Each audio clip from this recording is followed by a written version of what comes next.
మనం చూసాం కదా. ఈరోజు వాళ్ళే చెప్పేది సార్ ఆగస్టు 29న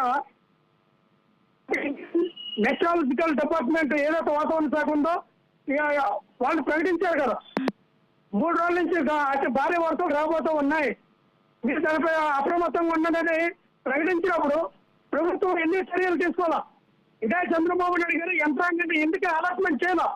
ఇదే చంద్రబాబు నాయుడు గారు ఏదైతే ఇంతకు రవికిరణ్ గారు చెప్తున్నారుగా, మరి బుడమేరు వాగు ఏదైతే ఉందో ఆ బుడమేరు వాగు పొంగు పడుతుండగా వెలగలేరులో ఉన్నటువంటి గేట్ల మీద ఎత్తేయడంతో ఉదయం లగ్గానే విజయవాడ మొత్తం తీర ప్రాంతంలో ఉన్నటువంటి అంబాపురం అలాగే నరసింహపురం ఇక్కడికి వచ్చేసి రాజరాజేంద్రపేట విద్యాధరపురం సింగనగర్ ఇదంతా పోయింది కదా.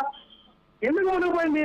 మీరు ముందస్తు సమాచారం అక్కడ ఉన్నటువంటి ప్రజలకు అందిస్తే సేఫ్ జోన్ చూసి వెళ్తారు కదా, మీరు ఎందుకు ఇవ్వాలి? డైలీ ఇప్పుడు ఇంకా తక్కువ వాటర్ వచ్చింది కానీ సరిపోయింది సార్. ఫస్ట్ వార్ వరకు మొత్తం అదే ఆ 10 లక్షల క్యూసెక్ల వాటర్ అప్పుడే వచ్చింటే పరిస్థితి ఏంటి? ఈ రోజు వచ్చింది 10 లక్షల క్యూసెక్ల వాటర్, ఈ రోజు వచ్చింది.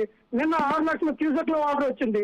నిన్నే అదే 10 లక్షల క్యూసెక్ల వాటర్ వస్తే ప్రజలు మొత్తం చనిపోతారు కదా, పడుకుంటుండగా నిద్ర మొత్తంగానే చనిపోతారు. అంటే ఇంత అసమర్థత పరిపాలన, ఇంత దౌర్భాగ్యమైన పరిపాలన ఎవరు చేయరండి.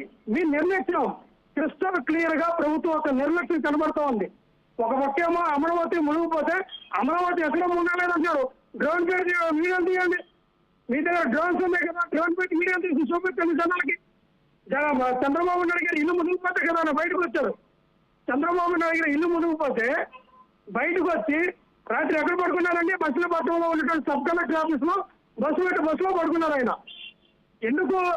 అరే మనం ఇక్కడ ఉన్నాము, మన ఇల్లు మునిగిపోయింది, అప్పుడు కదా సింగనగర్ వెళ్ళి ఏదో జనాలకి రామ్దేవ్ బాబులో ఏదో అలాగా హాయ్ హాయ్ అని చెప్పి వచ్చారు తప్ప ఒక్కళ్ళ కనీసం పరామర్శించమని నేను ఉన్నాను, ఇదిగా మీ భరోసాను ఎక్కడైనా ప్రకటించారు? ఏం మాట్లాడతారు? దీన్ని రాజకీయం చేయొద్దు, దీన్ని ఎటువంటిది మేము కూడా రాజకీయం చేయాలని అంటున్నా. ఇటువంటి విపత్తు వచ్చినప్పుడు ప్రభుత్వం అనేది అధికారులను అలర్ట్ చేయాలి, చర్యలు తీసుకోవాలా, ఎవరైతే బాధితులు ఉన్నారో బాధితులు ఆదుకోవాలి. నిజమే, ఎందుకంటే ఇటువంటి విపత్తు ప్రకృతి విలయ తాండపం వచ్చేటప్పుడు ఎవరు కూడా వస్తుంది రావాలని ఎవరు కోరుకోరండి, కానీ వచ్చింది. ఎందుకంటే చంద్రబాబు నాయుడు గారి యొక్క లగ్న మహిమ. చంద్రబాబు నాయుడు గారు అడుగు పెట్టారు, 2014లో అడుగు పెట్టారు, విశాఖపట్నం ఉత్తరాంధ్ర అంతా కొట్టుకుపోయింది, చిత్తూరు తుఫాను వచ్చింది, శ్రీకాకుళం జిల్లా కొట్టుకుపోయింది.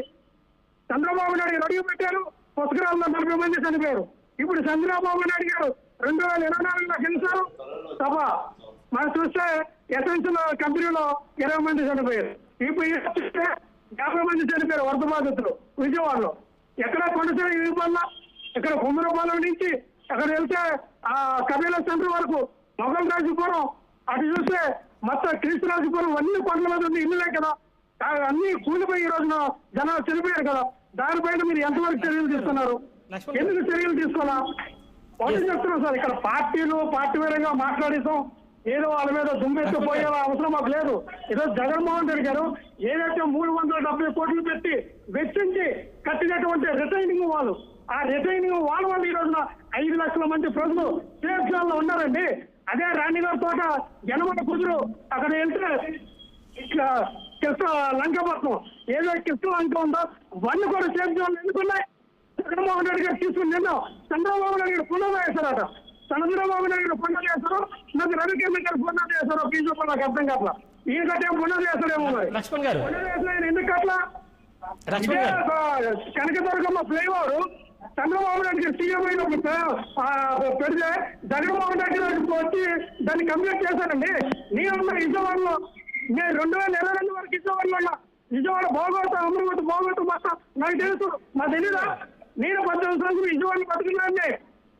లక్ష్మణ్ గారు ఇక్కడ మీకు ప్రధానంగా మీకు వస్తున్న ఒక ప్రశ్న, ఇవాళ అవునన్నా కాదన్నా 39% ఓట్లు మాకు వచ్చాయని చెప్పి మీరు చెప్పుకుంటున్నప్పుడు, ఇవాళ ఇంత పెద్ద విపత్తు వచ్చినప్పుడు ఇందులో మీకు కూడా బాధ్యత ఉంటుంది.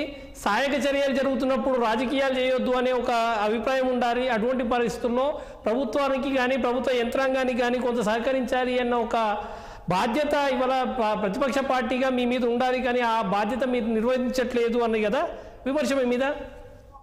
సార్ క్రిస్టల్ క్లియర్ గా మా పార్టీ నాయకులు కార్యకర్తలు అందరూ కూడా వాళ్ళకి కావాల్సినటువంటి ప్రజలకు ఎవరైతే వరద బాధితులు ఉన్నారో వాళ్ళకి వాటర్ సప్లై చేస్తున్నారు, పాలు సప్లై చేస్తూ ఉన్నారు, ఫుడ్, అలాగే వాళ్ళకి నీడ్స్ అయినటువంటి కూరగాయలు అన్ని కూడా సప్లై చేస్తూ ఉన్నాం. అవసరమైతే మేమే 3 కోట్లు కూడా వేరే దగ్గర ప్రైవేటైజేషన్ అలిగేషన్ ఇచ్చి మా నాయకులందరూ కూడా ఫుడ్ వండించి వాళ్ళకి 3 కోట్ల భోజనం పెట్టే కార్యక్రమం చేస్తూ ఉన్నారు. ఇదే చంద్రబాబు నాయుడు గారు అక్కడే బాధితులు 5 నుంచి 10 లక్షల మంది ఉంటే 1 లక్ష 2 లక్షల మందికి పులారం పట్టణంలో వాటర్ సప్లై బిస్కెట్ ప్యాకెట్లు అంటే మీరు ఎంతవరకు పెంచుతారు? ఎంతమందికి అక్కడ నిరసనలకి ఆశ్రయం కల్పించగలిగారు? ఇది కదా మేము చెప్పింది. డబ్బులు తీయండి, ప్రజాధనమే కదా, ప్రజా డబ్బే కదా, గవర్నమెంట్ డబ్బే కదా, ఖర్చు పెట్టండి, ఆదుకోండి ప్రతి ఒక్కరిని కూడా, ప్రతి ఒక్క బాధ్యతలు